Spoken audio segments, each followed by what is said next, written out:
Welcome to Satsunami.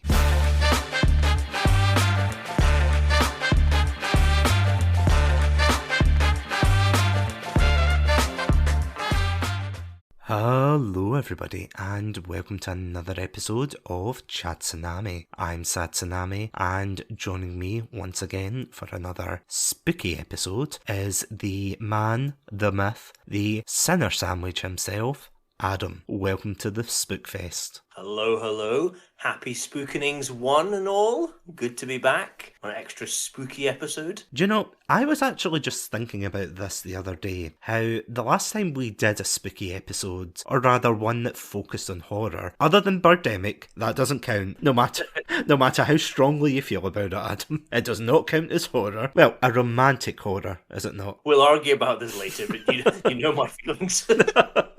Yeah, the last time we talked about horror properly was episode 3 of Satsunami, so if you haven't checked that out, essentially it was just an episode about our views on horror games, which unfortunately we were unable to release it in October because we actually started the podcast in November. So we have missed a full month of spookiness with the podcast, haven't we? We've got to make up for lost time now. Exactly, we've got to get all the spookums in, we've got to get all the horror films in, we've got to get Shaun of the Dead on repeat in the background. You know what? I'm not arguing with that one, I have to say. I already got it on. Well, of course, yeah. You're a super fan of it, which... It's on a 24-hour loop in my house. So in that episode, we discussed pretty much our favourite horror games, didn't we? Yeah. And we Can you remember mine? Here's a question for you. What were my 3 favourite horror games?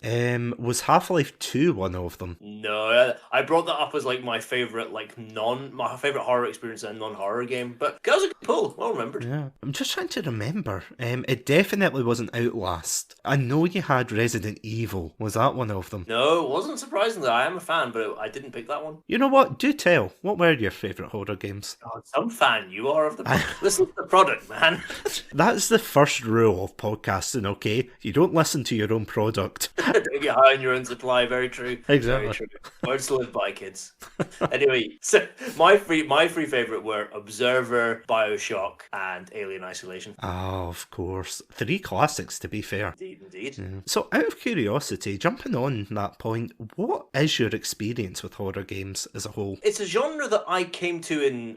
I feel I use this phrase every time on these podcasts now, but in later life. You know, your late 20s now count as later life. But yeah, so I never really played them when I was younger, and nor really in my teens. It wasn't really until my kind of early to mid 20s that I started playing things like Slender and stuff in groups, because it was kind of fun to watch people get spooked and have a laugh at. And yeah, kind of from there I then started playing more than by myself, got into the Resident Evils, played some Silent Hills, things like Observer and Alien Isolation, things like that. And yeah, so I had a real phase, and it was a phase, Mom, actually. In my as I say, in probably about my late 20s for a couple of years, where I really was into playing horror games. I've kind of gone away from them a bit now. I still play the odd one every now and then, but yeah, I'm not as into that genre as I once was. I have to admit, I'm kind of on the opposite of the spectrum. I'm definitely more of a, no pun intended for your favourite game, but I'm more of a observer than I am an active participant, because I'm getting better now at playing them, but when I was younger I used to be one of those people that would watch people on YouTube play them, and you would always get people who would have the huge reactions. They would go, oh my goodness, it's, I don't know, it's a person from Outlast. That famous character, person from Outlast. Get him in Smash. Come on, let's get that trending. But you would get these reaction videos where all of these famous YouTubers would play these games, and I would watch thinking, oh, this game isn't, so scary and everything. And this is kind of a moment that I do bring up quite a lot in the channel, so I do apologise in advance, Adam. But one of the things that I do bring up a lot is one night where you and I played a lot of horror games together, and I feel as if that is kind of one of the turning points where I started to warm up a little bit more to horror games. And out of curiosity, do you remember the games we played that night? Oh, well, I remember we played the first 5 Nights at Freddy's. We tried Amnesia, couldn't really get into it. Yeah. Did we play some Slender? Did we play some Slender: The Arrival, like the one that's on like consoles? I think we did. I can't remember if it's the same night, but we definitely played it. I think we maybe went on to that after Amnesia bored us to death. Yeah. I don't think it was this night, but I remember you playing some of that Emily Wants to Play, but I don't think it was the same night, from what I recall. I think that was a different night. Are you sure? Because I'm sure you and I had a mutual friend over as well who left just because I'm sure he left just at the exact moment that we started to play Emily Wants to Play. No coincidence, I ask. I think not. Oh, yeah. Am I missing it? No, I think that was it, really. 4 very distinct games under the same umbrella of horror. Some better than others. And that's the thing, though. Like, horror is much like comedy. It's very subjective, and it does appeal to certain types of people. You know, like, not everyone will be into, you know, like, games where, you know, for example, Dead by Daylight, not everyone's going to be into the slasher horror kind of game. Not everyone's going to be into the hide and seek aspects with Outlast. Not everyone's going to be into like atmospheric horror like Little Nightmares or things like that. You know, there's a whole spectrum other than just, you know, the tagline, it's a spookum. Because I think that's the danger with a lot of these games, that people just try to go into them for the spooks. Yeah. There's a lot of games like that where they have so much more to offer than just like, you know, oh, it's just the spookums. But because they've kind of, like, have you ever come across a game like that where the hype kind of overrides the game itself? So, like, when a popular YouTuber plays it, like, let's say Five Nights at Freddy's, for example, you know, where every YouTuber and their mother started playing that game. Is there any other game like that that you feel as if kind of got overrun with hype? Well, I think Slender was like Slender was maybe one of the first ones. Oh yeah, like, really caught on, you know, and got people's attention, and was like what like Five Nights at Freddy's kind of followed that trend. I mean, I think Five Nights at Freddy's is the example I would use. Because it would have been interesting to have seen what my reaction to it would have been if I'd never like seen if I'd just heard about it and never like seen anybody play it. Yeah. You know, because by the time we played it, I was very well versed in exactly like what this game was and how it worked, and you know like what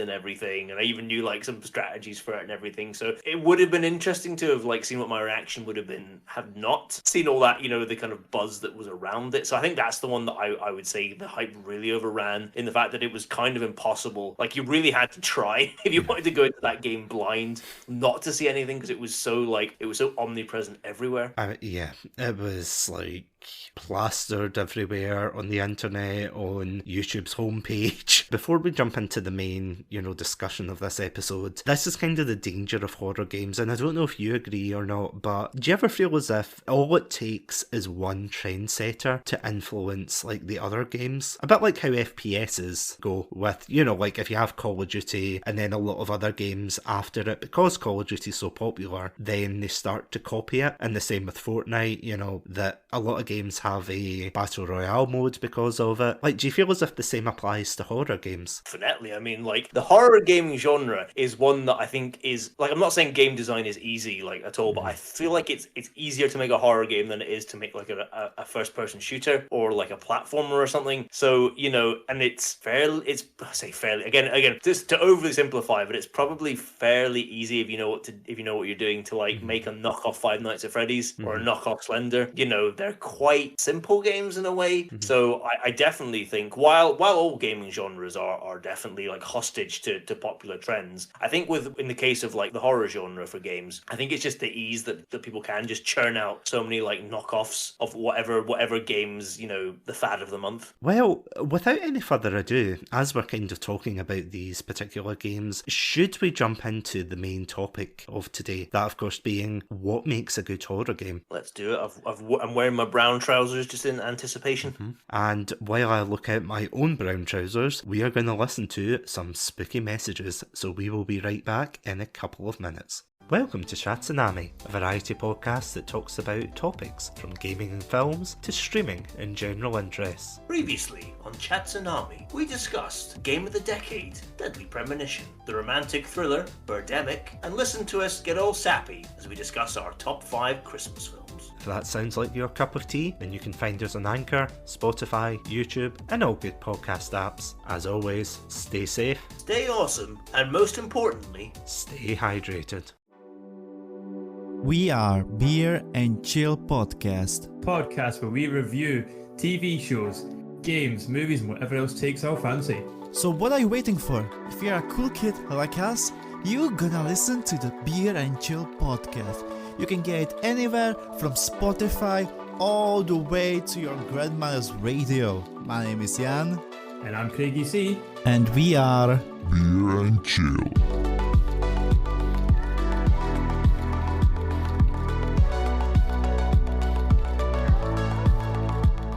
Oof, I don't know about you, but those were some spooky messages. I am thoroughly spooked, I must say.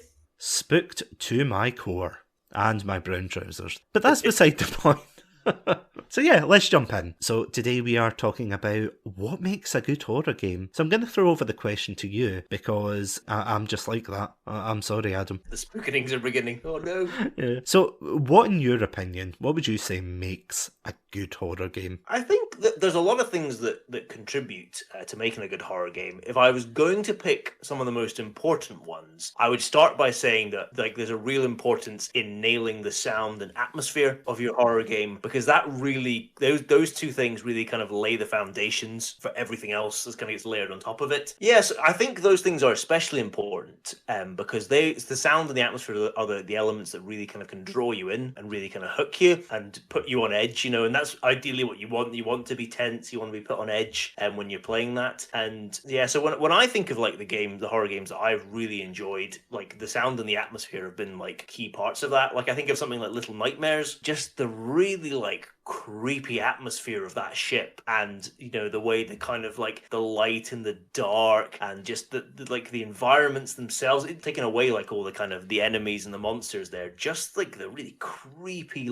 environment and the atmosphere of that ship really just like set me up completely to be spooked and to be drawn in. And the sound as well, like the ambient sound, but also the kind of creepy music. There's like a bit at the end of Little Nightmares as you're approaching like the final boss battle. You might remember this, but there's like a character starts to like kind of hum. I don't know if you know, as you're like exploring like the kind of upper levels of the ship, and you just hear this really ominous humming, and it's just this like really simple tune, but I remember like the shivers going down my spine and everything hearing that. And my favorite horror game of all time, and I'm gonna probably bang on this game a lot in this episode, so apologies in advance, but a game called Observer, which takes place in this kind of like, majority takes place in this kind of crumbling apartment block, and it's kind of like Blade Runner inspired kind of like sci-fi setting, and you're investigating these murders throughout this apartment block, and there's creepy things going on, and there's kind of like almost like monsters like roaming around the building and chasing you and everything, and just the atmosphere of that game. That game was just dripping in atmosphere, you can imagine, and just the way it looked and everything, and just exploring this apartment block, I was just so full of dread and just anticipation for what was going to happen. And again, there was like the ambient sounds and everything just put me on edge. So I think if you can nail both of those key things, your sound and your atmosphere, then you're off to a good start. No, I totally agree with you. I think that if you ever been on YouTube and you've seen those videos that, like, for example, in their original context, they're like quite cheery videos and upbeat and things, and as soon as you add like a sinister soundtrack to it, like I think the example that comes to mind is the Mary Poppins trailer. Have you seen that, the horror edit? Oh, I've not seen it, but I've heard of it.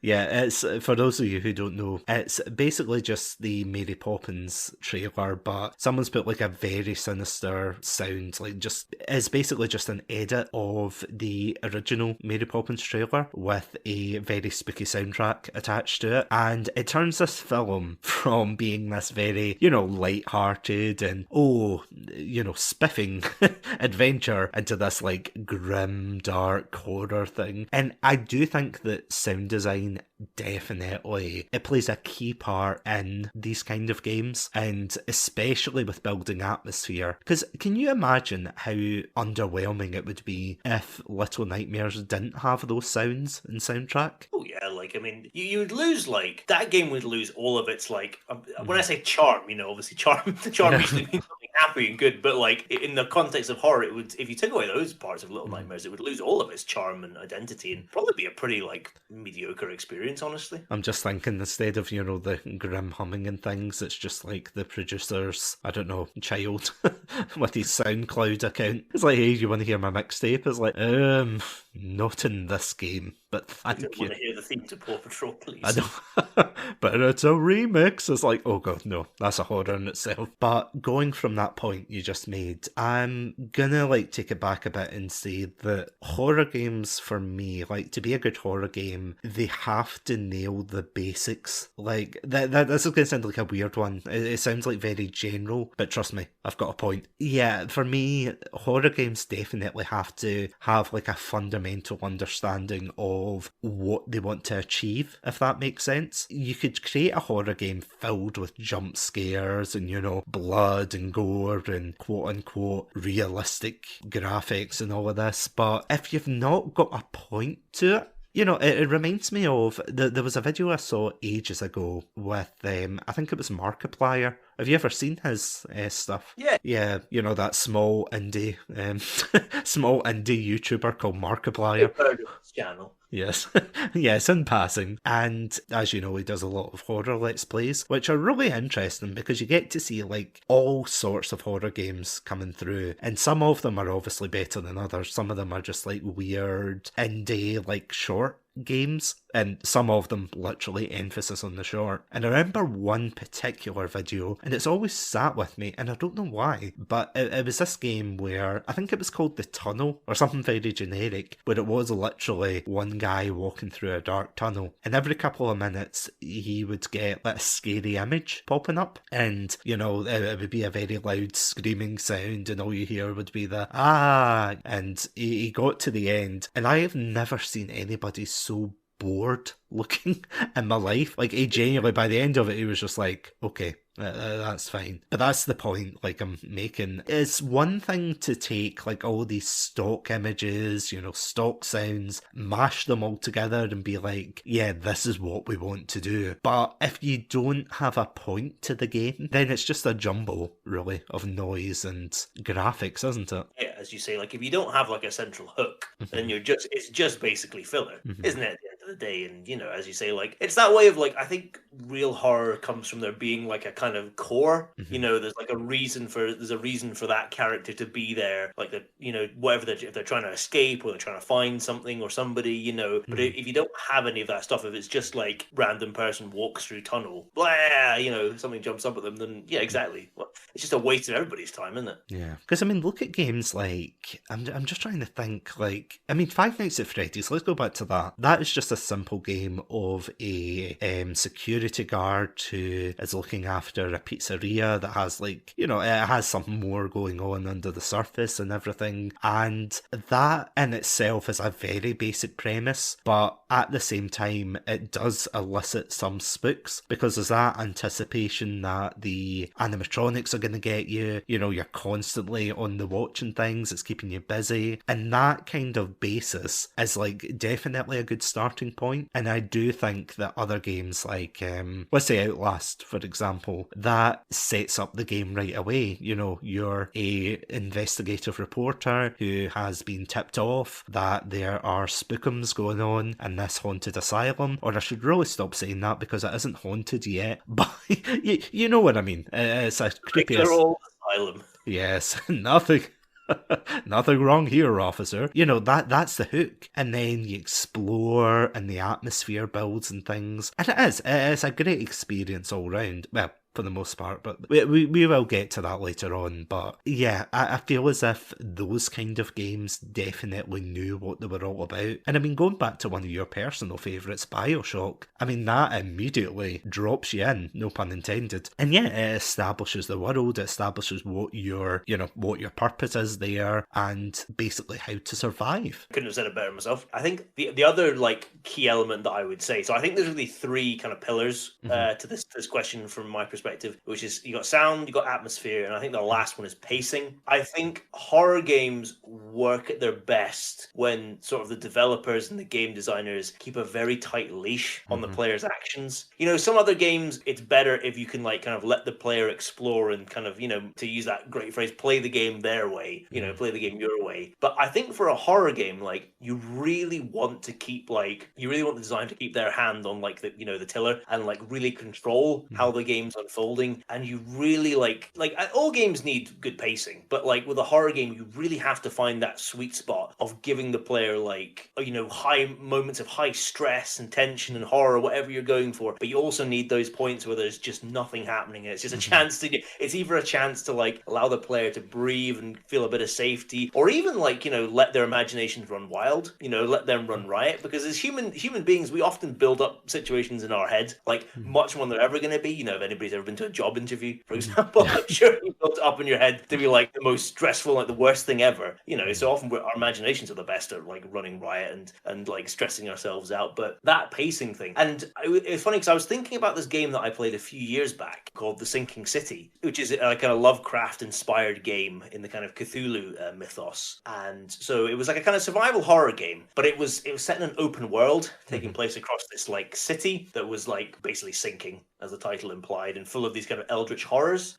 And like, so basically you would kind of explore the city and you'd often have to go into like buildings and stuff, and there you'd get attacked by all these kind of like Lovecraftian monsters. The problem with it was that because it was an open world game, so you walk into a house and say you get attacked by these monsters. If it's just too much, then you just walk out the house and go somewhere else in the city. And you're like, you know, it really, really undercut any kind of like horror that they were building. While if I think of something like, again, I'm going to bring it up, if I think of something like Observer, that was such a tightly crafted experience that like it was very linear, and there's not much like scope for the player to really explore that much. You can a little bit, but you can't really go too far. So like you're always kind of getting forced like down these paths and everything, and like the designers have built it around so you have moments of like slow, nothing really happening. The atmosphere is kind of, you know, infecting you and everything, and then there's moments of high stress where you're having to run away, you're having to hide, whatever. And it did a fantastic job of like balancing those two ingredients. So I think that is a really crucial one. Honestly, as well, I think horror games are at their best when they're relatively short. Observer was only maybe about 4 hours. Like, I honestly think something like a 4 to 6 hour experience is probably the best for a horror game, because like that way, if it overstays its welcome, something like Alien Isolation which was just too long for me. So it turned from being like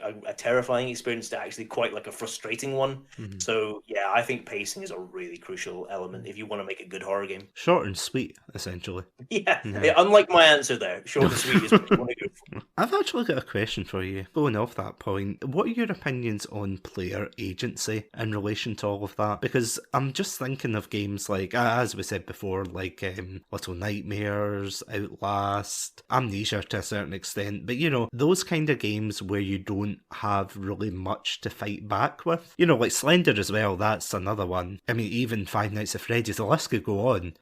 Emily wants to play, you know, like there's a lot of games you get where, you know, you're completely defenseless, you have nothing to defend yourself, and some games even go as far to say, listen, just don't fight them, please. For the love of God, we coded this game for a reason, don't fight them. Whereas there's some other games like Resident Evil and Bioshock and maybe Observer. I mean, do you get like a lot of defences on that? No, Observer's very much in the Outlast mold. Is it? Oh, okay. But yeah, like, what do you think? Like, how does that fit in? It's a really good question. I think both approaches can work as horror experiences. I think there is something incredibly terrifying about not being able to defend yourself and just having to flee and hide. That there is like a special kind of terror in that. So I think that's really effective. And just from the fact, well, I think as well from how popular that kind of subset of horror games are, how many there are of that, just kind of goes to show. But I think as well, even if you give the player things to defend themselves with, you can still craft a really, really like terrifying experience. And a lot of that comes as well from like giving the player ways to defend themselves, but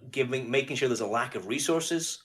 So that's a big thing in kind of a lot of the early Resident Evils and some of the early Silent Hills. Like there are weapons, but melee weapons break. There's not a lot of ammo. It's difficult to find. Enemies can be a bit spongy. So often it's that kind of like you're having to make like strategic choices about like, is it worth taking the zombie out, or am I better just trying to like duck and dodge around them, and just like get on my way and everything. And that adds a lot of tension as well. And so I think you can do it. And like another one of my like a level that I've brought up quite a few on quite a few different episodes. It's not from a horror game, but it is a horror level. The Ravenholm level in Half-Life 2. Half-Life 2 is a first-person shooter, and so you've got a pretty good arsenal by the time Ravenholm is about just towards the end of the first half of the game. So you have a fairly decent arsenal when you enter this like spooky like deserted town filled with all these like zombies and monsters and everything. But it's a truly I found it absolutely terrifying. It didn't matter like how many like the fact that I had machine guns and shotguns and grenades and everything. I was like absolutely like I was sweating it and everything. I couldn't wait to get out. And so it's totally possible to make a horror game out from either approach. But it is that I think there is something special if you want to give like a player like some agency to defend themselves and everything. Making it like that lack of resources to force to get adds an extra level. So you can't not only like engage with the terror of the situation, but you're like, oh god, I have to try and stay kind of rational to make decisions, which adds another layer to it. So I think both approaches have the merits. And kind of just going to like what you were saying there about Half-Life 2 being like a first person shooter first and foremost, and then all of a sudden turning into this horror experience. I think the other example I'm thinking of is Gears of War. Did you ever play the original one? The first one? Because while the other ones did turn into the huge, over the top Michael Bay like action fest, the first one, although it was kind of similar, because let's face it, it's big muscle men with like huge chainsaw guns, and it's like the typical games that were kind of coming out for the Xbox at the time. But there's like one particular level in that where you meet the Berserker, and like for those of you who don't know, the Berserker's like this huge like creature that's blind but it can hear you, and it's like this huge hulking mass and charges you. I remember the first time I saw that and I was terrified, because I was like, throughout the whole thing it was like, oh yeah, I'm just shooting aliens. Well, that's a whole other point, but I'm shooting these creatures and yay, I'm having fun and everything, even though it was quite dark and gothic to begin with. And then all of a sudden, the way they build it up, they just show you the creature's shadow, and they show you like the guy getting torn, like off screen, but they show him, or they let you hear the aftermath of like just a regular guy bumping into this creature, getting torn apart, the screams and everything, and you think, oh my god, what is going to happen to me? And then later on in the series, they kind of like diminish that impact to when it just becomes like another boss with a bigger health bar. But at that time in that game, it is done so effectively, and it almost comes out of nowhere. Like it is as I said, it's a dark game, but I didn't expect that. Like, I mean, when you first played it, did you expect that kind of level? No, not at all. And there's actually a lot. It's been a while since I played the first Gears of War, but there was actually quite a few. I think back to like the Krill as well, who are this kind of like swarm of bat type enemy, which is almost like something like Dracula-esque, in a way that you need to run from light source to light source, because you have no way to actually defend yourself against them. Like light is your only real defense, and like that's very horror inspired, and it was a kind of shocking departure. As a game that, as you say, you've been built up to be this like hulking like space marine basically, who can like chainsaw his way through swarms of aliens. And yeah, so to have that kind of sense of powerlessness, like all your shiny guns and your big chainsaws can't do anything, to defend you against them, is a really like, it's that way of the rug pulled from under you, isn't it? And I mean, it's kind of an example of horror games getting a bit more creative, isn't it? Oh yeah, and it's that way. It shows like in a way kind of the ubiquity of horror in a way that you don't have to, like, horror games aren't just horrors, or is not just for horror games per se. You can it is like a genre that can be like supplanted into another type of game, even if it is just for a brief stint. And it just shows as well well, like that, you don't have to. It's not just a stereotype if you have to be some weedy person who has to hide in lockers, to make a horror game. You can to have a horror experience. You can make a horror game from people who are like armed to the teeth with like veritable arsenals of weapons. You can still make an effective horror experience. I mean, just look at games like Dead Space, where you do technically have an arsenal, but at the end of the day, you're eventually going to run out of bullets, or you're going to run out of resources, and once that happens, you're screwed. I mean, it's the same for games like, technically, would you say that games like Bloodborne and Dark Souls, would you say they're horror games? I don't know if I'd say they're horror games. Like, they're definitely like elements of horror to them, especially Bloodborne. I bet Dark Souls as well, in fairness, but again, like, you could argue they're horror games, but I don't know, like, I would maybe say horror adjacent. Yeah. That like they are, in fairness, they're probably of their own, like, what we now say Souls-esque games, don't we now? Is it? Yeah. Soul. Is that what we say now? For that genre's become, but definitely horror adjacent at the very least. They are informed by different aspects of horror, whether it's like your more traditional like werewolves and things like that in Bloodborne, or more kind of like mythical like creatures, in Dark Souls. What about games though that take the horror over the top? So I'm thinking of games like, similar to what you were saying there about games that have hints of horror, like for example Doom, where it's like it's overrun with all of these, they're not aliens, they're demons, aren't they? Yeah, demons. Yeah, like, would you include a game like that into the horror category? That's a really good example that you brought, because I was actually thinking about this earlier. Like, from an aesthetic point of view, Doom is Doom, if you just look at Doom, you're like, that's a horror game. As you say, demons from hell. They look like scary. Like, I think if there were any other game, you'd be like, they'd be terrifying monsters and everything, and it looks like that. But I wouldn't say Doom's a horror game at all. And it comes down to that. It comes down to this idea of empowering the player. Doom is the ultimate like power fantasy in so many ways, and that you're loaded up with all these like ridiculous weapons. It's not a scary franchise. I mean, Doom 3 is the kind of outlier in this one, but like most of the main Doom games, like, they're not scary at all, because you've got like chainsaws and like super shotguns and BFGs and everything like that. There's no reason to be scared, because you can like rip and tear through the legions of hell at your will, basically, because you're almost like a literal god in that sense. But by disempowering a character, you can make an experience so much more terrifying. So something like Silent Hill 2, which is often held up as like one of like the great masterpieces of the horror gaming genre, you're just playing as a guy called James Sunderland, who's just basically your average regular dude. There's weapons in the game, but James isn't like combat trained or anything, so when he's swinging a pipe or a 2x4, like it's that way, like you'd imagine somebody who's unaccustomed to doing it, just like wildly swinging. He's not very accurate with weapons, not particularly good with them as somebody like that would be. But and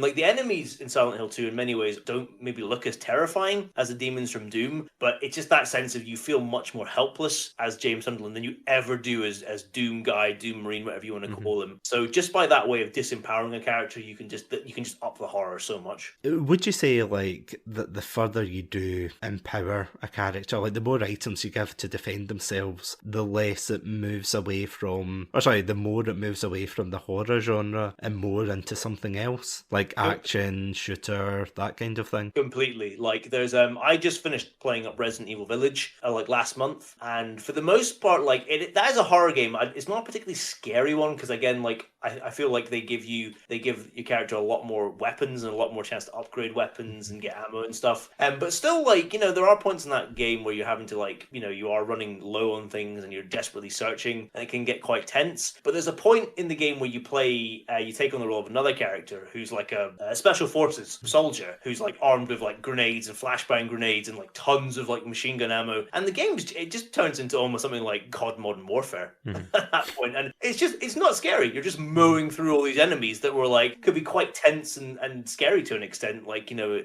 the kind of when you're playing most of the game, but they're just rendered like cannon fodder, because you're like, you're geared up basically, and everything. So completely, like, I think the minute you empower the player to like defend themselves, or like even to the extent where it's not even like you're defending yourself, you're actually on the offensive, you're taking the fight to like the demons or monsters or whatever it is, that just the scares go out the window at that point, because why would you be scared? The enemy should be scared of you. It's the complete reverse of it. Would you say, though, that kind of going to the opposite side of that, I mean, it shows you the spectrum of games that we're looking at here on, in the horror genre, because look at Resident Evil Village here, where, again, although it's considered to be a horror game, as you said, you get all these weapons to defend yourself, you're able to, at least put up a fight compared to something like Outlast. Like, if you swap them around, do you think Outlast would be scary if you had a gun or a lead pipe or something to defend yourself? It would probably be less intimidating than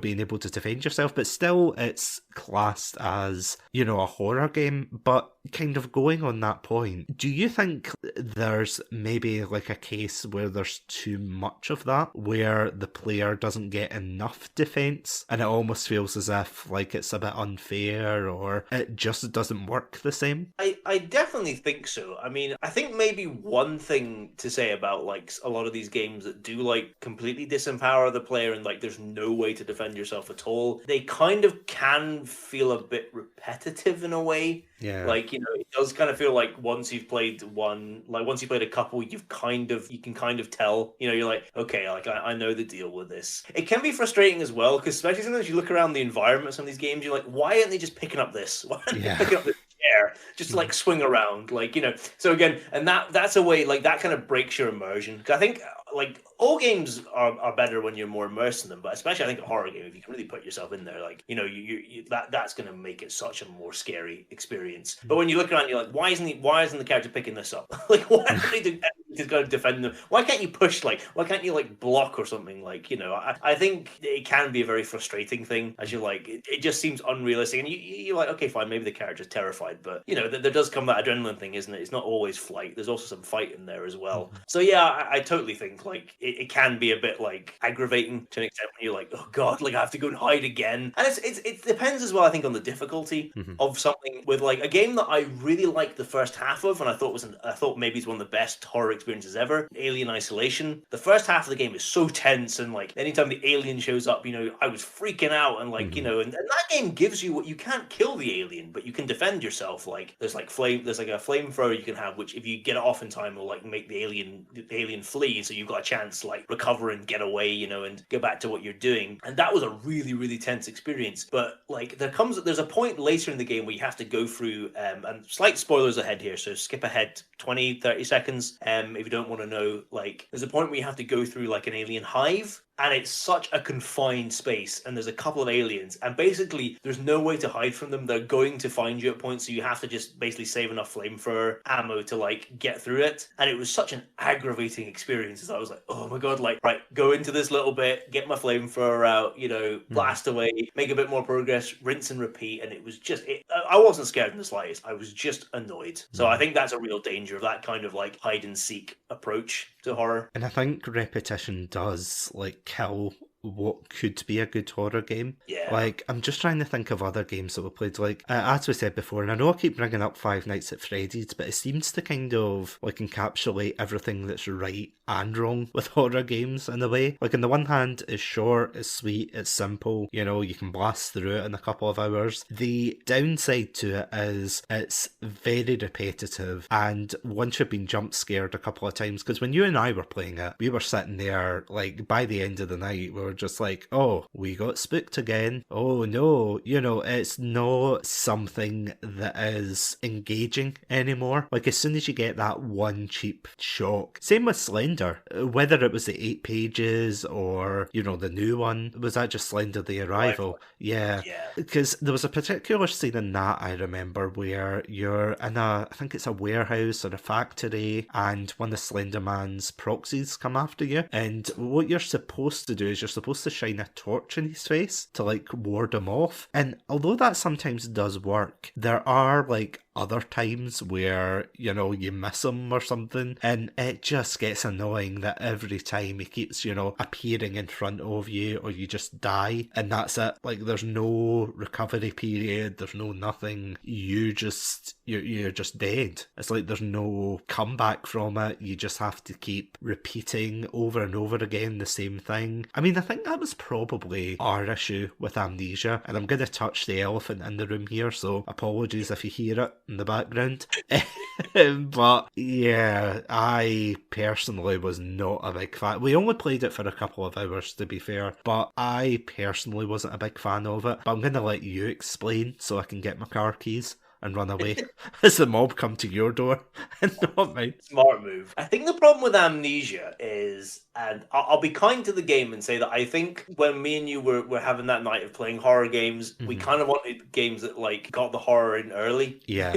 Like got the scares. And Amnesia's not that kind of game. It is a game that kind of builds itself up, and I don't think maybe we were in the right mood for Yeah. it. That kind of more drawn out experience, but like it just felt, from what I recall anyway, it just felt like nothing was really happening, and it was one of these things where it was like a key hunt, a glorified key hunt. We had to find things, and it was like, what are we even looking for? It wasn't really clear what we were looking for and where to find it, and it just got frustrating. I would second that. It was one of those games that, like, where do I even begin with this? Like, it's a slow burner, emphasis on the slow, where, it's got the atmosphere and everything. And I do agree. I think if we were in the right headspace to tackle it together, then maybe we would have had a better time. But that's the thing. And going back to like a previous point I made at the beginning, I think Amnesia is one of those games that was killed by the hype. Small indie YouTubers like PewDiePie and Markiplier, and all of those, they played these games religiously when they came out,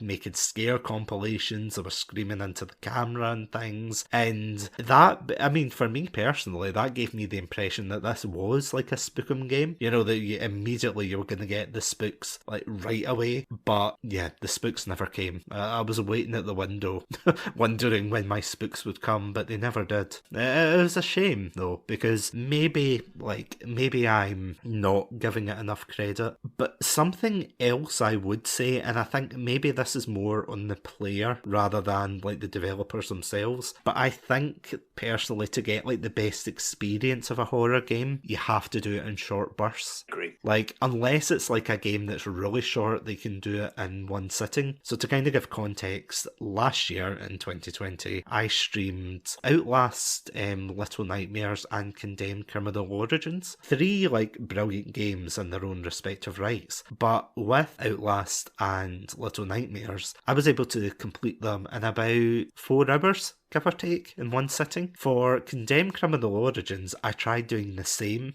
and yeah, it did not go well. I ended up sitting there for 6 hours trying to complete it, and now I'm just like sick of the game. Like, and that's the thing, it's like Condemned has like a lot of really creepy moments, like when you're in the shopping centre and all the mannequins come to life, when you're down in the basements of places. Things like that are really creepy, but really interesting. But playing it for 6 hours straight was not the way to experience it. Like, would you agree with that? Oh, completely. Like, I mean, because I played Condemned as well, and I did it in much more shorter bursts, and I enjoyed it far more than you did, and so I can totally see what you're saying, and I think that's the thing with something like Five Nights at Freddy's as well. I think that game would work best in about a 20-minute sitting. 20 minutes, you get really scared, you get really freaked out, and then you switch it off and do something else, and then come back to it. And as you said before, like we like stayed with it, and it was just like, okay, another jump scare, another death, do it again. Oh, another jump scare, another death, and it just lost all its kind of charm. So I completely agree. Short bursts are the way to play these games for the most part. And going back to like a previous point you mentioned, honestly, I feel like an interviewer just now, or like an investigator being like, going back to what you said when you said you were there on December 5th. Columboing me right now. Exactly. Oh God, I wish I had the jacket for Columbo. One day I'll have the voice and the coat. But anyway, sorry, my childhood dreams aside, I'm just thinking back to what you were saying before, because you said about a good horror game should have like characters, or rather the players, on a short leash, and they should be kind of directing them, in a certain way. What about games like Until Dawn, Man of Medan, those kind of like story games? Scripted kind of. Yeah, basically the horror games that David Cage wishes he could make.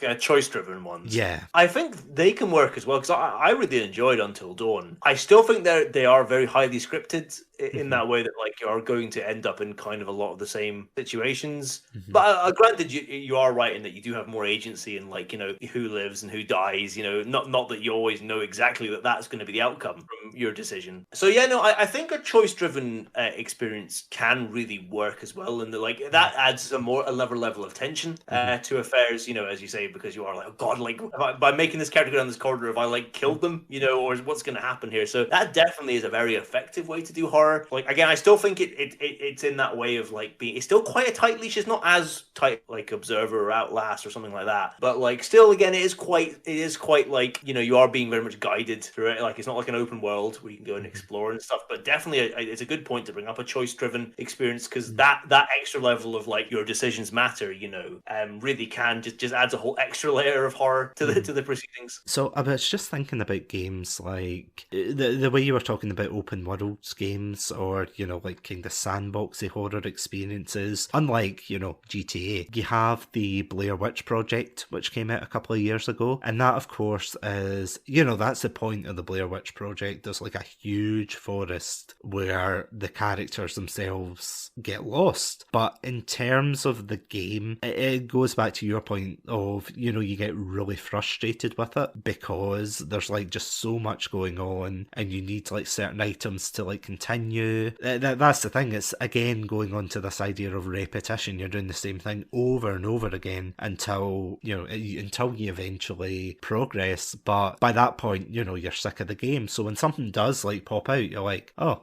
okay, you do know I've been in this wood for like 10 years now, and they're like, yeah, we know, you know. And that's the thing though, it goes back to your thing of like repetition ruining a game, and yeah, I feel as if that kind of dulls the experience, which it is a shame because it can kill off some really memorable experiences. Oh, completely. Like, you know, as I said, like, I will always hold up Alien Isolation as the example of that, and what I thought was an absolutely fantastic, like, concept, and a game that was, like, for the first half was executed flawlessly, just was basically almost ruined in the end because it just outstayed its welcome, and it was just frustrating.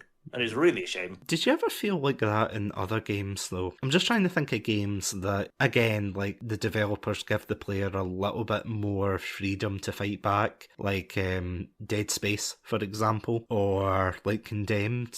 Like, did you ever feel bored with that to the same extent? I mean, not to the same extent as Alien Isolation, because I didn't find those games as frustrating. I certainly find with some of the Resident Evil games, especially some of the later ones, especially Seven and Village, they do start to get quite combat heavy towards the end, and that can become quite repetitive. I know it's frustrating per se, but like it can become like very much like you're trudging like one room to the next, and then like, oh, another like swarm of monsters to like kill here and stuff. And it just seems to be a thing that those games kind of resort to after a while, and it becomes, you're just like, oh, it's a shame, because it kind of loses the charm that the game had, as it becomes just like a kind of like a bog standard shooter. And then you start to notice that the shooting controls aren't that good, like, you know, which is actually something that can be quite good early in the game because it adds the tension. But when you're like fighting swarms, and you're like, oh my god, like, you know, how many shots are missing? So yeah, like not to the same extent as Alien Isolation, but like it is a common thing in horror games, is they almost want to like transition into a different genre, and you're like, no, just stay what you're doing. It's actually good. Don't be like a mediocre, don't be like a below average version of something else. No, that completely makes sense, because I'm just thinking of when Resident Evil took that shift, and I think it was probably around Resident Evil 5, maybe. Yeah, much more combat. Yeah, especially, you know, the boulder punching, which I would have like put a spoiler warning, but I get the feeling that everybody knows that scene, whether they're Resident Evil fans or not. But yeah. Like, unless you've been living under a rock, but the chances are that rock was uppercutted out of the way people who... I mean, you're not wrong, yeah. That rock is in the atmosphere by now, the amount of times it's been punched. But yeah, that's the way it seems to have gone. And even games like I mean, granted, I haven't played many Silent Hill games because I am terrified of them. I do think, like, I have seen other people play them, and it does, like, build up a huge atmosphere. But one of the games that I did notice people panning was Silent Hill Homecoming, which seems to take a completely different approach. Like, it's still got the horror elements. I know it's got Pyramid Head, which, yeah, you know, there's a whole, like, fight about that, about why Pyramid Head after Silent Hill 2 makes no sense. But you know what? We gotta get those Funkos in. That's all I'm saying. Anyway, yeah, like, that seemed to be a bit more combat heavy. Like, it still had its, like, don't get me wrong, it's not like Resident Evil by any means. Like, I'm not saying, oh, it's turned into Resident Evil, but it does seem like a lot of horror games either are going in one direction or the other. They're going in this sense of, do you want the player to have nothing, or do you want them to have something? You know, it's the blue pill, red pill kind of thing. It's like, do you want them to have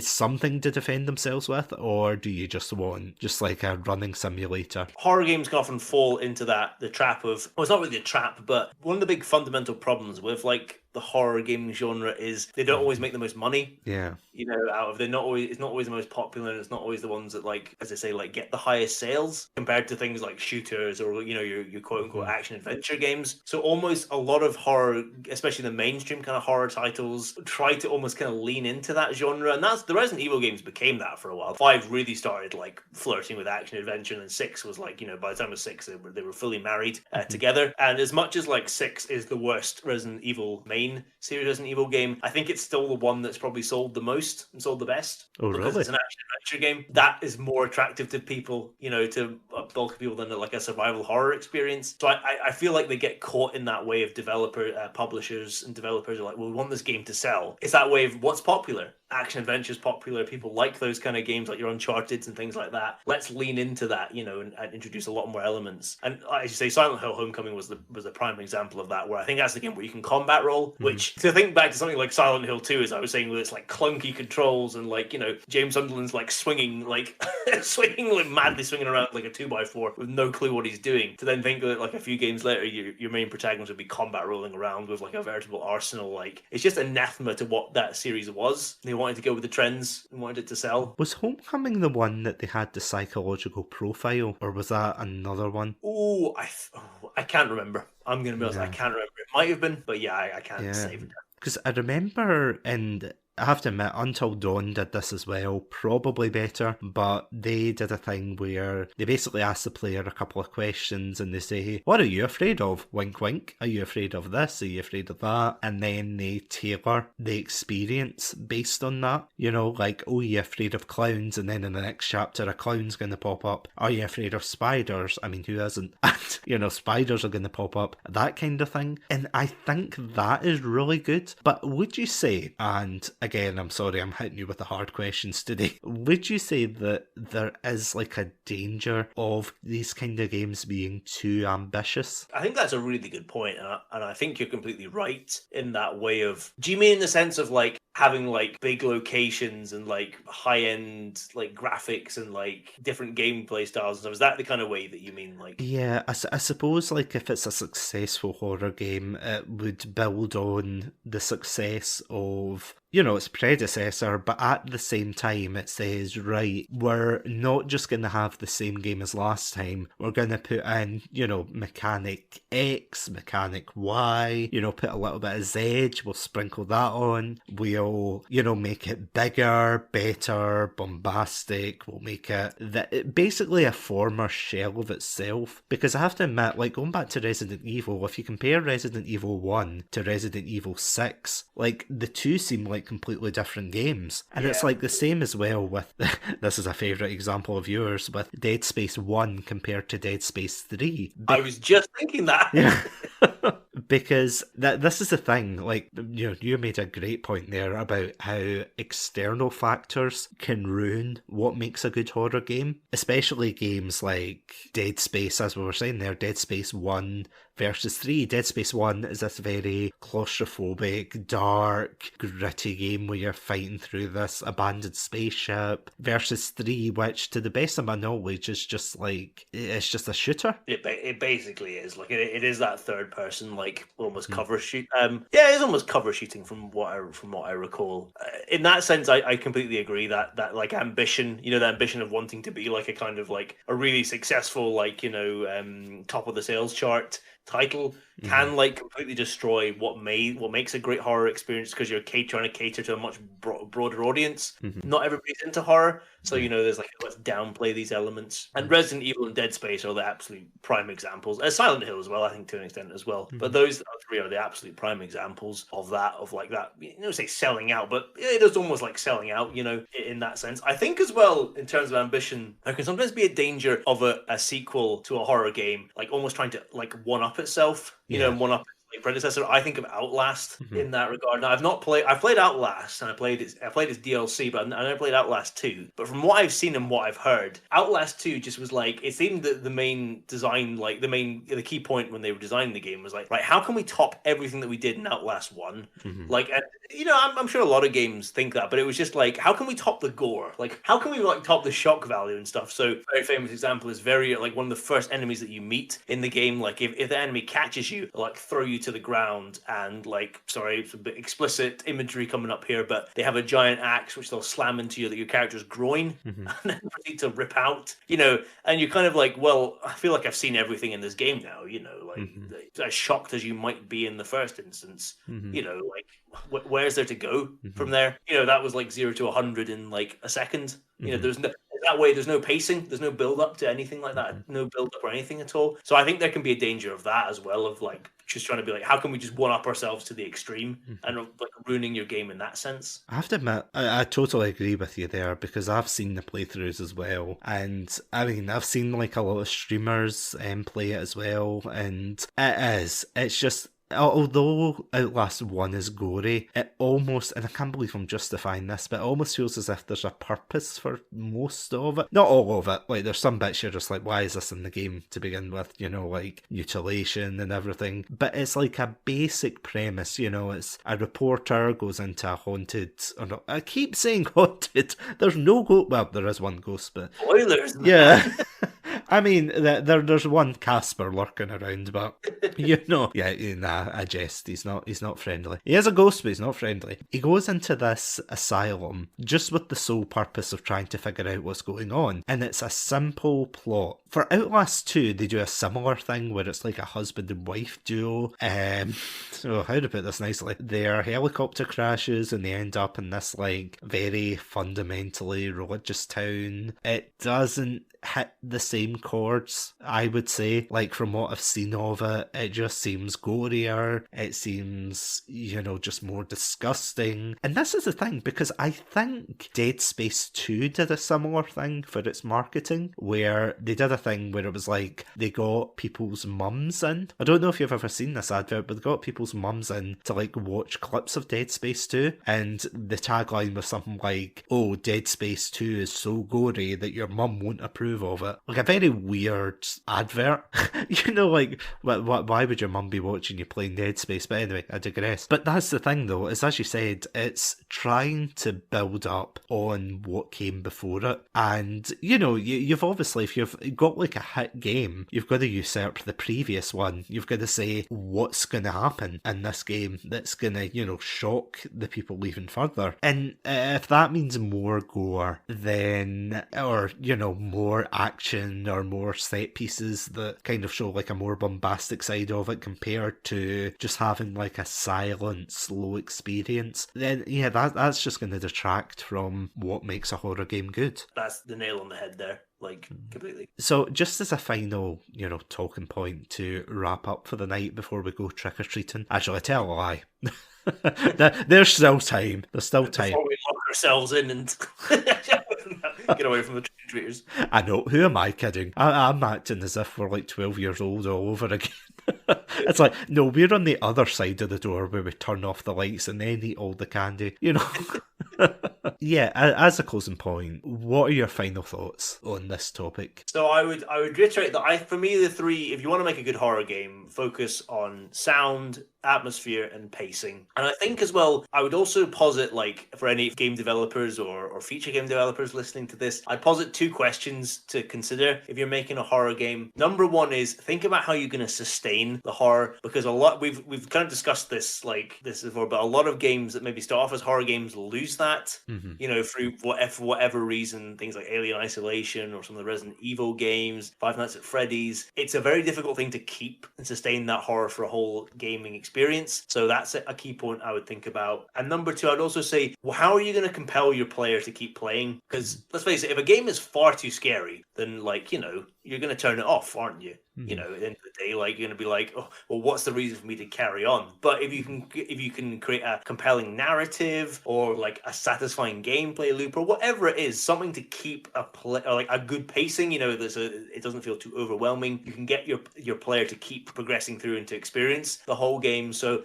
think about those two questions as well, because I think they're very key as well to making a good horror game. I feel as if the central question, really, that we're coming away with today is why? Why should this horror game exist? Like, especially, as you said, if anybody's listening to this and trying to write down tips furiously, please pause and think of that. But yeah, you've got to ask yourself why this game's created. Like, what is the main objective of it? Because, I mean, I can sit here as like an armchair gamer, and be like, I want a horror game with, deep plots and, spookums and jump scares, but I also want robots and guns. You get a lot of people like that who want, like, contradicting things. Yeah. Which is why we've got Dead Space 3, but that's beside the point. Therein lies the issue. It's like, why are you making this game? Are you making it to spook people? Are you making it to provide like a richer narrative for your world? Like, for example, Slender, which I have to admit, while the arrival, I wouldn't say it's great, but at the same time, it's not the worst. I appreciate it for like them trying something different, if you know what I mean. It's all fair and good for people to be like, oh, it's a terrible game and things, but the fact they tried a story, like, says a lot about it, and I admire them for it, at least taking a stab at it, because there's nothing worse than a game being lazy, especially with its horror, and just saying, oh, look, a jump scare, there we go. I mean, one of the worst jump scares I ever had, fun fact, Satsunami exclusive here, was when I played the original, not the original, but Call of Duty 3. Did you ever play that when it came out? Yeah, no, I played that on release. Do you remember the very first mission where you go into the abandoned house and one of the enemies pops out and like grabs your gun and you're supposed to mash like circle or B or whatever console you're playing on? That made me jump out my skin, could I just say, because I was just expecting, oh, you're going to shoot people and that's it. And it used to terrify me every time because I never knew when they were just going to, jump out and get you. And, again, that's not a horror game. That's, well, horrors of war. I don't want to undersell the war too bad. Philosophical kind of horror. Yeah. I mean, at least it's better than the horror that came after it. That, of course, being the Zombies franchise, which is, we're not unpacking that mess. Not tonight. Like, even though that is like a spin-off of it, yeah, that's another example, as you said, of like giving too much power to the players and, you can gun them down and it just becomes a power fantasy. So to kind of like summarize my long-winded ramble there, yeah, like, why is the horror game being created? That's the central point here. And then after that, yeah, you're just going to make sure you build up the atmosphere, the sound design, basically everything you touched on, Adam. I'm just stealing your notes now at this rate. Hey, goes back. Never.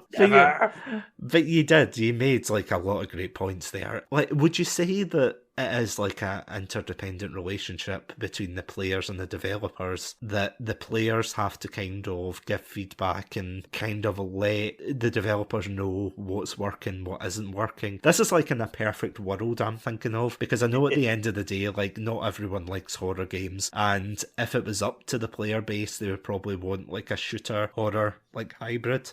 Yeah, in a perfect world we would get the perfect like horror experience with VR and robots and all of that good stuff. On that final spooky note, thank you so much, Adam, for joining me once again in this episode. You are most welcome. I'll be off to go change my trousers now. Another pair soiled. for the year. But that's why you wear brown trousers. I mean, True. Why I only own brown trousers. I know you got to speedrun this Spookum, this Spookum atmosphere. What is it they say in speedruns? It's like soiled percent or something like that. Speedrun. We're gonna get that horror groove going on. But as we go away and we search the bowels of Netflix for the next spooky horror, once again, everybody, thank you all so much for joining us on this this discussion on probably what you're going to be playing next this month. And as always, stay safe, stay awesome, stay hydrated, and please don't eat too much trick-or-treating sweets, because I'm probably going to hear it a mile away. Do you know what you can do? Just mail it to us. Just write Satsunami in an envelope and then post it. Trust me, we all know. We all know it's coming to us. Don't you worry. Don't eat too many trick-or-treaters either. That's bad for your digestion. I mean, that's true. From personal experience, I would say that's true. That's why I turn off the likes these days, Terrible business, yeah. Not as many kids on my lawn, but yeah. Anyway, on that depressing note, stay safe, stay awesome. And most importantly, do not get spooked. Bye, guys. Bye-bye.